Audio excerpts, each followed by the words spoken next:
Ladies and gentlemen, today I want to share something that can change the way you approach every day of your life. We've all heard the phrase, happiness is the key to everything, but have we really taken the time to figure out what that truly means? I'm talking about the science of happiness and what one of Yale's most popular courses on the subject can teach you about not just feeling happy, but actually creating happiness in your life, no matter where you are right now. The course, titled The Science of Well-Being, dives deep into the evidence-based practices that can transform how you live, think, and feel. And the best part, it doesn't just leave you with theories. It gives you practical tools that you can use to shift your mindset and build lasting happiness. So what can Yale's most popular course on happiness teach you? Let's break it down. Happiness is often viewed as something that either happens to us or something we're simply born with. Some people seem to have a natural ability to be happy, while others feel like they're always chasing it.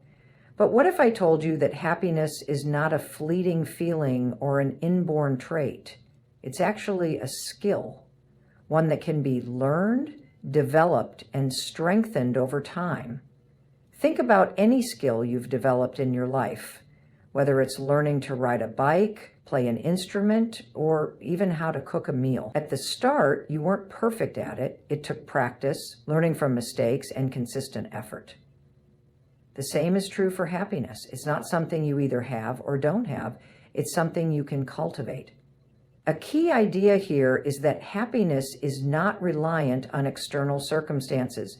Yes, it's easy to think that if only we had a bigger house, a more successful career, or a perfect relationship, we'd finally feel happy. But it's that we need to understand that it's learned and applied and disciplined and summary. But research consistently shows that these external factors have only a small, temporary impact on our long-term happiness. In fact, after a certain point, they stop being major contributors. We become accustomed to them, a phenomenon known as the hedonic treadmill. It's when we adapt to positive changes so quickly that we don't feel the lasting impact of those changes. That's where the concept of happiness as a skill comes in. If happiness is something that can be cultivated through effort, then it means we have control over it. It's about building habits and practices that nurture positive emotions and mindset. You can train yourself to see the world in a more positive light, just like you can train yourself to play the guitar or improve your fitness. One of the most powerful tools in this process is mindfulness. By practicing mindfulness, you learn to be fully present in the moment, instead of getting lost in negative thoughts or worrying about the future. This practice helps you appreciate the small joys of life, creating a foundation for greater happiness. Likewise, gratitude is another practice that plays a significant role. Taking the time each day to reflect on what you're thankful for shifts your focus from what's missing in your life to what's already good and fulfilling. You anchor yourself to be present in the moment and not delay. In addition, self-compassion is a critical aspect of this skill. So often we're hard on ourselves, especially when we feel like we haven't reached a certain goal or lived up to our own standards. But when you approach yourself with kindness and understanding, when you give yourself the same grace you would a friend, you create space for peace and happiness to grow. You're acknowledging that happiness doesn't require perfection. It just requires presence, self-acceptance, and practice. The great news is that these practices can be woven into your daily routine. And just like building any other skill, the more you work at it, the better you'll become. You don't need to wait for the perfect moment or the perfect circumstances. You can start right now, in this moment. In fact, the best time to start is today.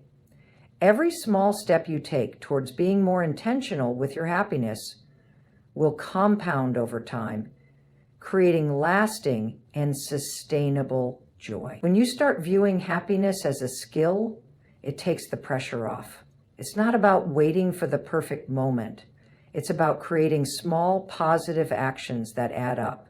It's about actively choosing your mindset, taking responsibility for your well-being, and knowing that you have the tools to grow your own happiness day by day. Gratitude is one of the most transformative practices we can embrace, yet it's often overlooked in our pursuit of happiness. We live in a world that constantly pushes us to want more, do more, achieve more. We're encouraged to focus on what's lacking in our lives, whether it's the next promotion, a bigger house, or a better body. But what if the key to greater happiness isn't in obtaining more, but in appreciating what we already have? The power of gratitude lies in its ability to shift our mindset. When we make gratitude a habit, we retrain our brains to focus on the positive rather than dwelling on the negative. The simple act of pausing to reflect on the things we're thankful for, no matter how small, can have a profound impact on our emotional well-being. Science backs this up. Studies show that people who regularly practice gratitude experience improved mental health, stronger relationships, and even better physical health. When we take time each day to reflect on the good things in our lives, it boosts levels of serotonin and dopamine, the neurotransmitters associated with feelings of happiness and well-being. It's as though gratitude rewires our brain to seek out the positive rather than the negative. But it's not just about feeling good in the moment. Gratitude also helps us build resilience in the face of challenges. When life gets tough, it's easy to get caught up in frustration, anger, or sadness. But by making gratitude a daily practice, we train ourselves to find something positive, even in difficult circumstances. We begin to see challenges not as obstacles, but as opportunities for growth, and we learn to appreciate the lessons that come with them. In doing so, we become more adaptable and better equipped to handle adversity. One of the most powerful aspects of gratitude is that it's contagious. When you express gratitude to others, it doesn't just make you feel good, it makes them feel good too. Gratitude has a ripple effect. A simple thank you or a note of appreciation can strengthen relationships and foster a deeper sense of connection between people. In turn, these stronger connections enhance our overall sense of happiness and fulfillment. Gratitude also helps us live in the present moment. We often get caught up in the rush of life, constantly planning for the future or dwelling on the past. When we pause to reflect on what we're grateful for right now, we stop worrying about what's coming next and start savoring the present. Whether it's a beautiful sunset, a moment of laughter with a friend, or the warmth of a cozy blanket, gratitude helps us appreciate the little things that make life special. The beauty of gratitude is that it doesn't require grand gestures or monumental events to be effective. You don't need a dramatic, life-changing experience to feel thankful. You can find something to be grateful for in the most ordinary moments.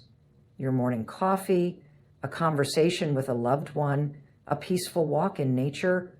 In fact, the more you practice this kind of mindful appreciation, the more you'll notice the countless little gifts life offers you each day. And the best part is, gratitude is something you can cultivate with very little effort. It doesn't require special tools or skills, and it doesn't take a lot of time. You can start by setting aside just a few minutes each day to reflect on what you're grateful for. You could keep a gratitude journal where you write down 3 things you're thankful for every day, or simply take a moment before bed to reflect on the positive things that happened throughout the day. The more you practice gratitude, the more natural it becomes to focus on the good. It becomes part of your daily routine, woven into your life in a way that brings peace, contentment, and joy. Over time, you'll notice a shift. A deeper sense of appreciation for life, greater emotional well-being, and an enhanced sense of happiness. Gratitude is a reminder that happiness isn't something we have to chase. It's already here, right in front of us, waiting to be recognized. We just need to take the time to notice it. Our habits are the invisible forces that shape the way we experience life. They define how we think, how we feel, and how we react to the world around us. Too often, we underestimate the impact that daily routines and small, seemingly insignificant actions have on our overall well-being. We tend to think of happiness as a result of external circumstances, like a new job, a great vacation, or a big achievement. While these things may provide temporary bursts of joy, the truth is our happiness is far more deeply influenced by the habits we cultivate every single day. Think about it. The way you start your morning can set the tone for the entire. Do you wake up with a sense of dread, rushing to meet deadlines, or do you begin your day with intention, taking a moment to center yourself and express gratitude for the new day ahead? The habits we form around how we begin and structure our day, whether it's prioritizing self-care, exercising, or practicing mindfulness, have a profound impact on our mindset and emotional state. One powerful thing to recognize is how our brains are wired to follow patterns. When we repeat a behavior consistently, our brains create neural pathways that make those behaviors automatic. This means that over time, our habits shape how we respond to the world around us without us even realizing it. For instance, if you regularly practice positive self-talk, your brain will start to automatically default to more positive thoughts in times of stress or uncertainty. Conversely, if you constantly focus on what's wrong or what you're missing, your brain will reinforce those patterns of thinking, leading to a more negative outlook on life. The habits we engage in on a daily basis don't just impact our mental state. They also influence our physical well-being. Exercise, diet, sleep, and even the way we breathe are all habits that directly affect how we feel on a physiological level. When we move our bodies, it releases endorphins, the feel-good chemicals that boost our mood and reduce stress. When we eat nutritious foods, we fuel our bodies for energy and vitality, and when we get enough sleep, we're able to think more clearly, make better decisions, and feel more emotionally balanced. But it's not just about physical habits. Our mental and emotional habits are equally important. For example, when we make a habit of practicing mindfulness, we train ourselves to stay present in the moment rather than getting lost in negative thoughts or worries about the future. Similarly, when we habitually focus on gratitude, we shift our mindset from scarcity to abundance, fostering a sense of contentment and joy. Even the simple habit of smiling can have an effect on our mood, as studies have shown that the physical act of smiling can trick our brain into feeling happier. Our social habits also play a significant role in shaping our happiness. The people we surround ourselves with influence our mood and our overall sense of well-being. If we habitually spend time with individuals who lift us up, encourage us, and make us feel valued, it has a positive effect on our happiness.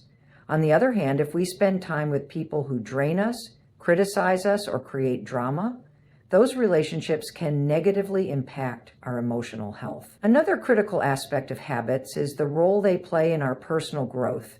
Engaging in lifelong learning, whether through reading, taking up new hobbies, or pursuing personal development, builds our confidence and broadens our perspective.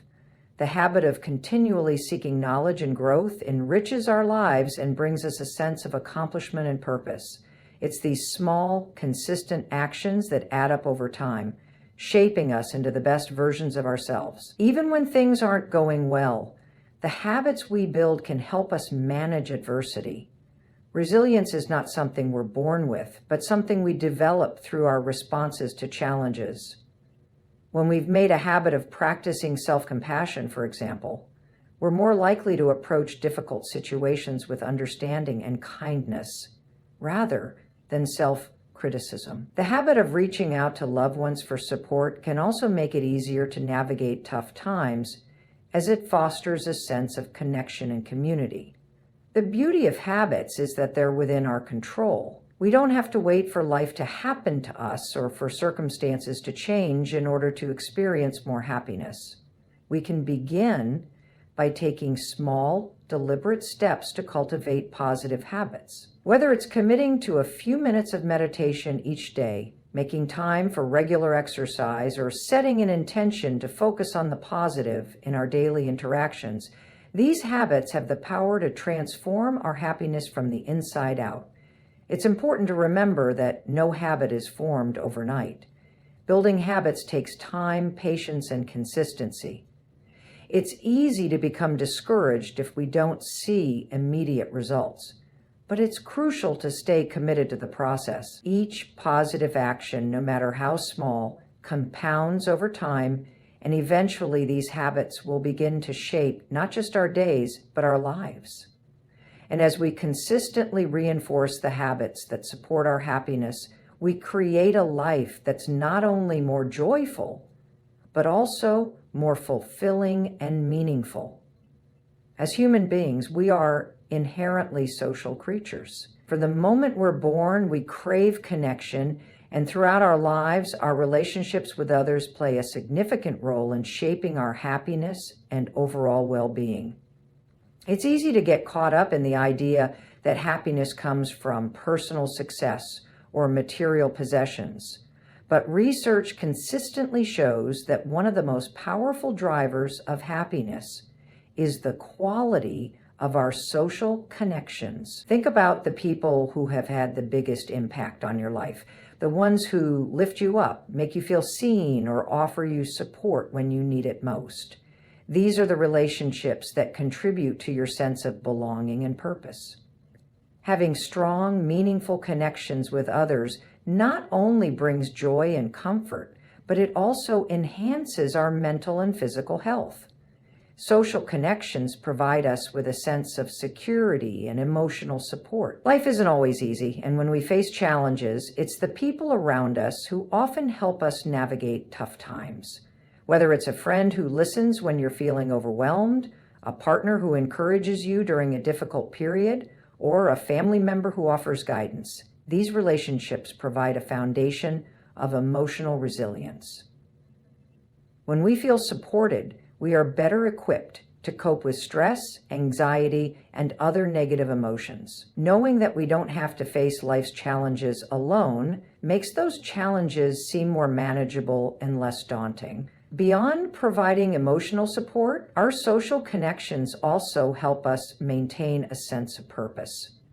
Being part of a community or having close relationships with others gives us a reason to show up, be present, and contribute. Whether it's helping a friend through a tough time, participating in group activities, or working together on shared goals, our connections with others give our lives meaning and direction. When we feel like we're making a positive impact on those around us, it brings a deep sense of fulfillment. Social connections also contribute to our happiness by giving us opportunities for fun, laughter, and joy. The moments we spend with others, whether it's a spontaneous chat, a shared experience, or simply enjoying each other's company, are some of the most memorable and enriching parts of our lives. These moments not only make us feel happy in the present, but they also create lasting memories that we can reflect on in the future. The joy of connection with others is not just a fleeting emotion, it's a long-term source of well-being that we carry with us. On a more biological level, social interactions actually have an impact on our brain chemistry. Studies have shown that social bonding releases oxytocin, a hormone often referred to as the love hormone, which promotes feelings of trust, bonding, and connection. Oxytocin is associated with lower levels of stress and anxiety, making it easier for us to experience calm and happiness in the presence of others. The more we engage in positive social interactions, the more we activate this natural mechanism that fosters well-being. But it's not just the quantity of relationships that matters, it's the quality. Having a wide network of acquaintances or superficial connections doesn't necessarily lead to happiness. In fact, studies have shown that people with a few close, meaningful relationships are often happier and healthier than those with many shallow connections. The key is to invest in relationships that are genuine, supportive, and reciprocal. These are the relationships that create a deep sense of trust and intimacy, where both parties feel valued and understood. In a world that's increasingly digital, it's easy to confuse online interactions with real face-to-face connections. While technology can help us stay in touch, it's important to remember that true social connection thrives in the real world. The act of spending quality time with others, having face-to-face conversations, and sharing experiences in person leads to stronger, more authentic bonds. Technology may help bridge physical distances, but it cannot replace the emotional depth and connection that comes from being present with others in the same space. One important aspect of social connection is the role of empathy. The ability to understand and share the feelings of others strengthens our relationships and deepens our bonds. When we listen to others, show compassion, and offer support, we build trust and emotional intimacy. These empathetic connections not only improve the happiness of the people around us, but also enhance our own sense of joy and fulfillment. Moreover, social connections extend beyond just friends and family. Being part of a community, whether through work, volunteer organizations, or other social groups, can also have a positive impact on our happiness. Engaging with people who share similar interests or values creates a sense of camaraderie and belonging. It reminds us that we're part of something larger than ourselves, and this sense of connectedness contributes to our overall well-being. The truth is, our social connections are not just nice to have. They're essential to our happiness. They provide us with love, support, and a sense of belonging. They give us the strength to face challenges and the joy to celebrate life's victories. They help us grow, learn, and become better versions of ourselves. So, if you want to enhance your happiness, it's crucial to prioritize and nurture your relationships. Surround yourself with people who lift you up, invest in deep and meaningful connections, and make time for the people who truly matter. In doing so, you'll create a life that's rich in love, connection, and lasting joy. Our minds are incredibly powerful, capable of incredible feats of creativity, problem solving, and reasoning, but despite all their brilliance, they can also be remarkably deceptive.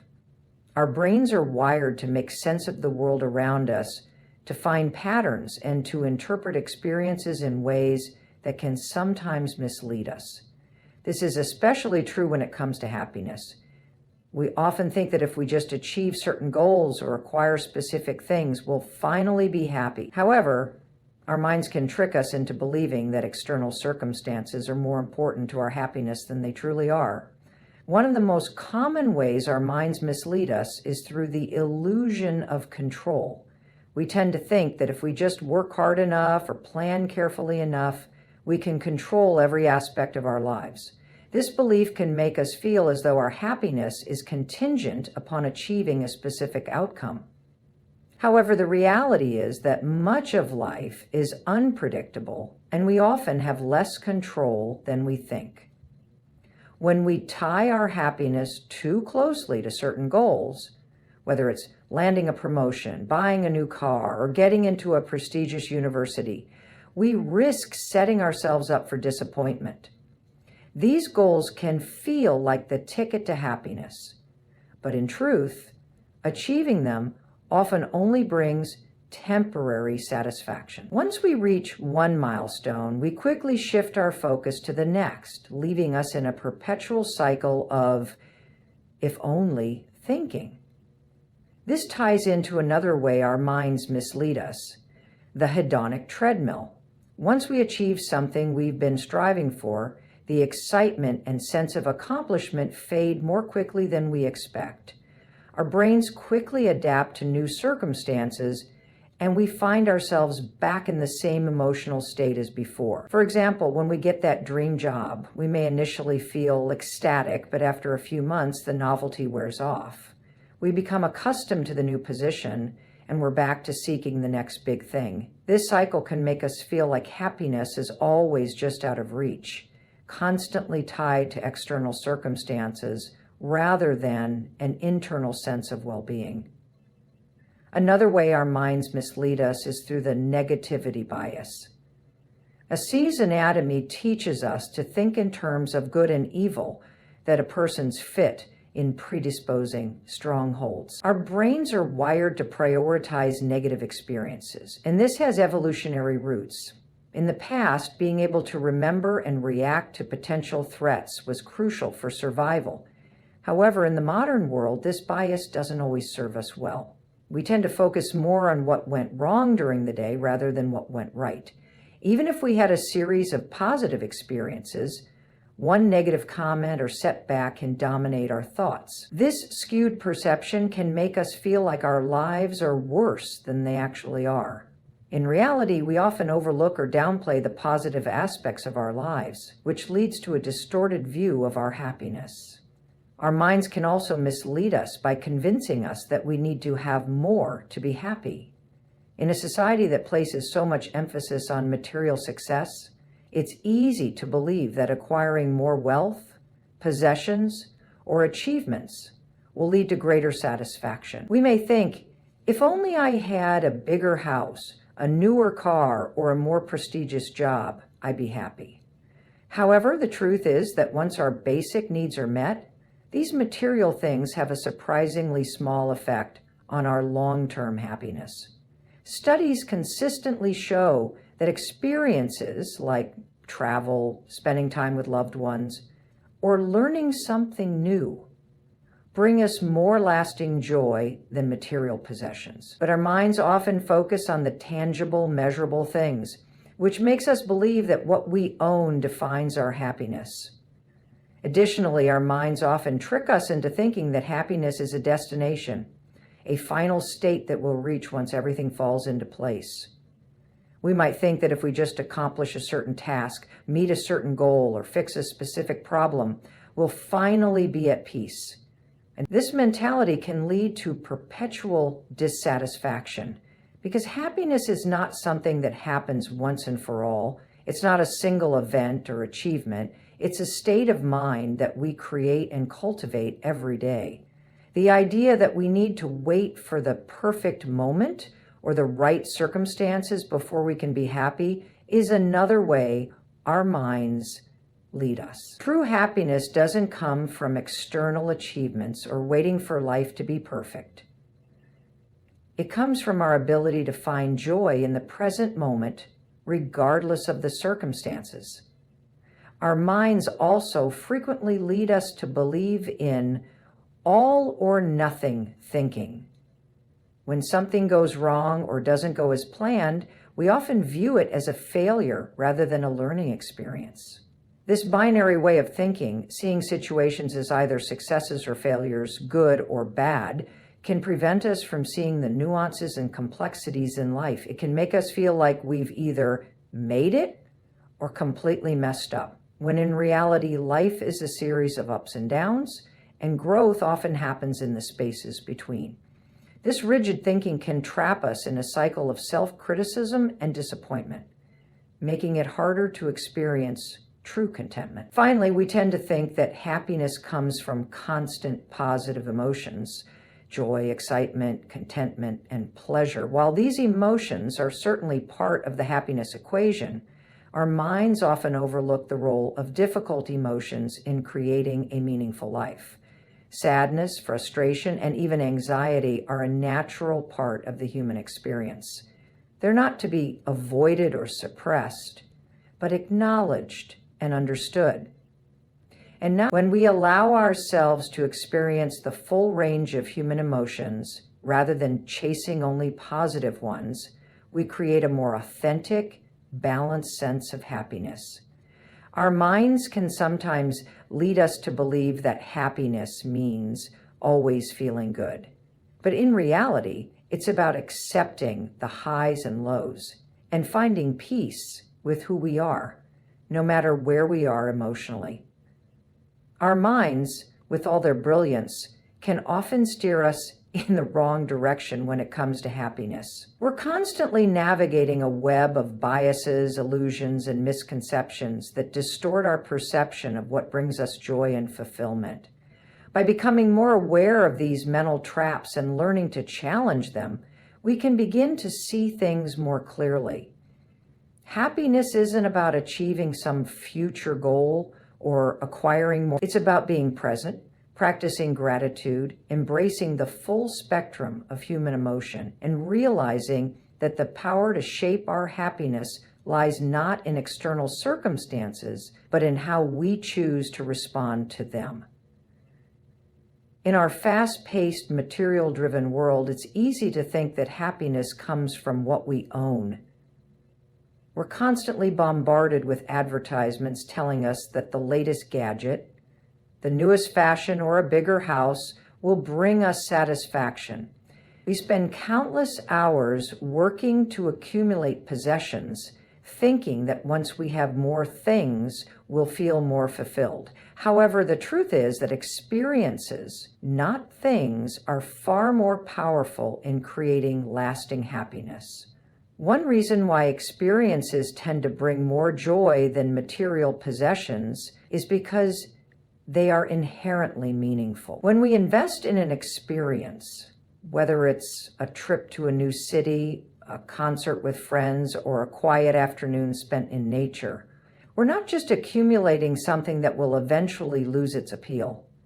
Instead, we're engaging in moments that are unique and deeply personal.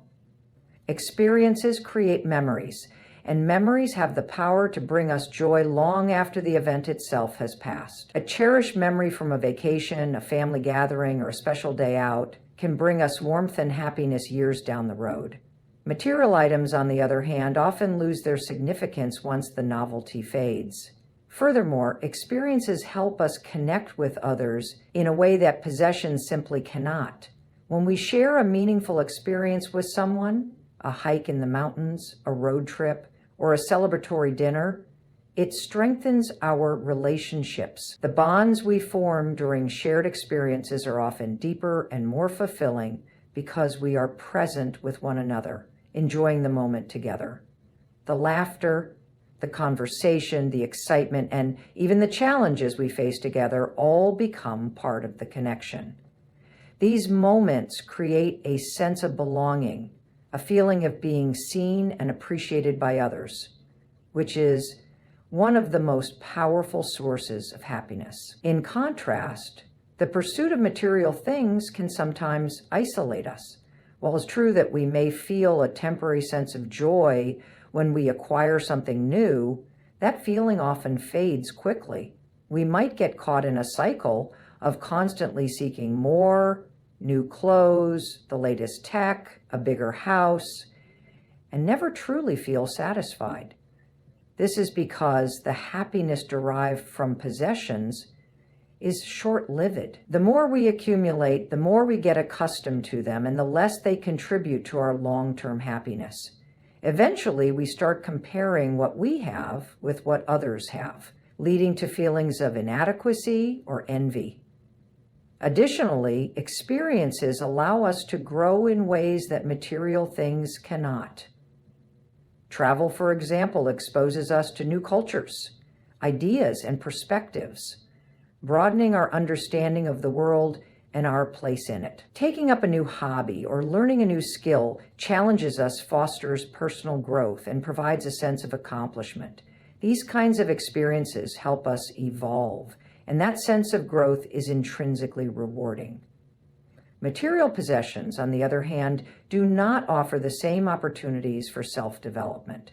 While they might offer convenience or comfort, they don't tend to encourage the same level of introspection or self-improvement that experiences do. Another reason why experiences are more fulfilling is that they often evoke emotions and feelings that are deeply satisfying. Think of the thrill of exploring a new place, the joy of watching a live performance, or the quiet peace of reading a book in a cozy corner. Experiences tap into our emotions in a way that material items simply don't. They provide a sense of adventure, curiosity, excitement, and contentment that possessions cannot replicate. So when we experience something new, we feel alive in a way that buying something new simply can't achieve. The anticipation of an upcoming event, the joy during the event itself, and the satisfaction of remembering it all contribute to our overall sense of happiness. Moreover, focusing on experiences rather than things can also lead to greater well-being in terms of mental health. The clutter of material possessions can create stress and overwhelm, especially when we accumulate more than we need. On the other hand, experiences tend to simplify our lives. They encourage us to focus on the present moment, to let go of distractions, and to be mindful of the beauty and joy of the experience. When we prioritize experiences, we're more likely to practice gratitude and mindfulness, both of which have been shown to improve mental health and overall life satisfaction. Experiences also have a unique way of fostering a sense of adventure and novelty. Life can easily become routine, especially when we get caught up in the demands of daily life and the pursuit of material success. But when we step outside of our comfort zones, whether it's by trying something new, exploring a new place, or even challenging ourselves to learn something difficult, we break free from the monotony. This sense of novelty is exciting and energizing, reminding us that there's always something new to discover and explore. Material possessions don't provide this same sense of novelty. Once we've bought something, it tends to settle into the background of our lives, and the excitement of owning it wears off quickly.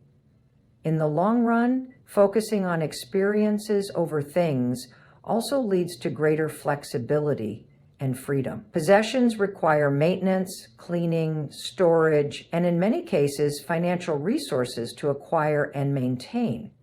Experiences, on the other hand, often come with fewer responsibilities and fewer demands.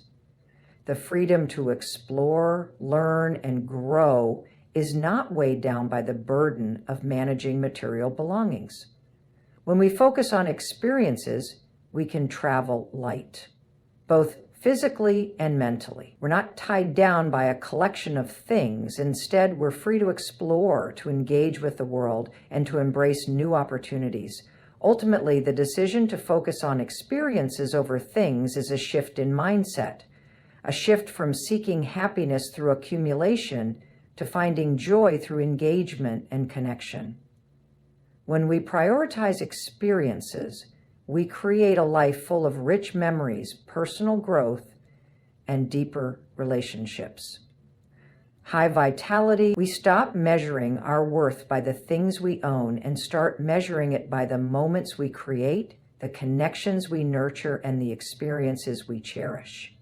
In doing so, we unlock a deeper, more lasting form of happiness that is not dependent on material wealth, but on the richness of the life we live. Self-compassion is one of the most powerful tools for cultivating happiness and emotional well-being. Yet, it is often one of the most overlooked aspects of personal growth. Many of us are incredibly hard on ourselves, often holding ourselves to unrealistically high standards. We tend to criticize our mistakes, magnify our flaws, and punish ourselves for perceived shortcomings. However, practicing self-compassion, treating ourselves with the same kindness, care, and understanding that we would extend to a close friend, can be a transformative shift that leads to greater resilience, peace, and happiness. At its core, self-compassion is about accepting ourselves with all our imperfections rather than seeking perfection or avoiding self-criticism. It means embracing who we are, flaws and all, and recognizing that as human beings, we are not expected to be flawless or immune to mistakes. The first step in practicing self-compassion is acknowledging that it's okay to not be okay sometimes. We all experience moments of weakness, failure, or disappointment, but these moments do not define us. By accepting our humanity and giving ourselves permission to be imperfect, we free ourselves from the burden of constant self-judgment. When we practice self-compassion, we start to reframe our internal dialogue. Instead of berating ourselves for not being good enough or doing enough, we begin to speak to ourselves with kindness and understanding. If a friend came to us feeling upset about a mistake they made, we would offer them words of comfort, empathy, and reassurance. Yet when we make a mistake ourselves, we tend to criticize or blame ourselves. Self-compassion encourages us to offer that same compassion to ourselves. When we fall short or struggle, we can remind ourselves that everyone makes mistakes and that our value is not determined by our successes or failures. One of the greatest benefits of self-compassion is its ability to reduce stress and anxiety. When we are constantly critical of ourselves, we create a cycle of negative thinking that heightens feelings of pressure and self-doubt. This mindset leads to unnecessary stress, anxiety, and even burnout. But when we shift to a compassionate perspective, we allow ourselves to take a breath and pause. We learn to respond to stress with kindness rather than self-criticism. Instead of spiraling into negative thought patterns, we start to approach challenges with greater patience and a sense of calm. Moreover, practicing self-compassion helps us build emotional resilience. Life can be difficult and unpredictable, and it's natural to face setbacks and challenges along the way. However, how we respond to these setbacks makes all the difference. If we respond with harsh self-criticism, we can easily become discouraged or paralyzed by fear. On the other hand, self-compassion gives us the tools to face adversity with a sense of hope and self-worth. It helps us understand that while we may struggle, we are capable of growth and change. Self-compassion allows us to recognize that our mistakes are opportunities for learning, not evidence of failure. It also helps us break free from the comparison trap. In a world where social media often highlights the best moments of others' lives, it's easy to fall into the trap of comparing ourselves to others. We might feel that everyone else has it all figured out while we're struggling. This comparison can lead to feelings of inadequacy or jealousy, further perpetuating self-criticism. Self-compassion teaches us to stop comparing ourselves to others and to focus on our own journey. It reminds us that everyone faces challenges and that we are all unique individuals with different paths to follow. By practicing compassion, we embrace our own journey without the need to measure ourselves against anyone else. Self-compassion also nurtures our ability to be present. Often, our harsh internal dialogue keeps us trapped in the past or worried about the future. We might dwell on past mistakes or ruminate about future uncertainties, preventing us from fully experiencing the present moment. When we approach ourselves with self-compassion, we create space for mindfulness. Instead of being consumed by negative thoughts, we can stay grounded in the present, acknowledging our feelings without judgment. This presence allows us to respond to life's challenges with greater clarity, rather than reacting from a place of stress or fear. Another key aspect of self-compassion is its ability to improve our relationships with others. When we are kind and understanding toward ourselves, we're more likely to extend that same kindness to others. If we're constantly criticizing ourselves, it can be difficult to show compassion toward those around us. However, by practicing self-compassion, we become more empathetic and patient with others. We develop a deeper understanding of the struggles that others face because we recognize those same struggles within ourselves. This empathy strengthens our connections with others, fostering healthier, more supportive relationships. Moreover, self-compassion encourages us to take care of our emotional and physical well-being. It helps us recognize when we need rest, when we need to set boundaries, and when we need to seek support. Often we push ourselves too hard, thinking that we have to always be on or that we need to constantly prove our worth. Self-compassion teaches us to slow down and honor our needs, rather than ignoring them in pursuit of achievement or approval. By taking better care of ourselves, we enhance our capacity to take on life's challenges with greater ease and balance. In addition, self-compassion can enhance our sense of self-worth. When we treat ourselves with kindness and respect, we develop a deeper appreciation for who we are. This helps us build a healthier relationship with ourselves, free from the need for external validation. We begin to realize that our worth is not dependent on our performance or the approval of others, but on our inherent value as human beings. This shift in mindset can lead to a greater sense of peace and acceptance, reducing the pressure to be perfect and allowing us to live more authentically. Practicing self-compassion is not about being passive or excusing poor behavior. It's about being gentle with ourselves while holding ourselves accountable. It's recognizing that we deserve kindness and care, especially during times of struggle or failure. Self-compassion does not mean that we let ourselves off the hook for mistakes or shortcomings. Rather, it means that we approach those moments with understanding, patience, and a willingness to grow. It means showing ourselves the same love and care that we would give to those we love most. By doing so, we create a foundation of emotional strength and resilience, allowing us to live with greater joy, peace, and authenticity. In closing, practicing self-compassion is not a one-time fix or a quick solution, but a continuous, mindful practice that we cultivate every day.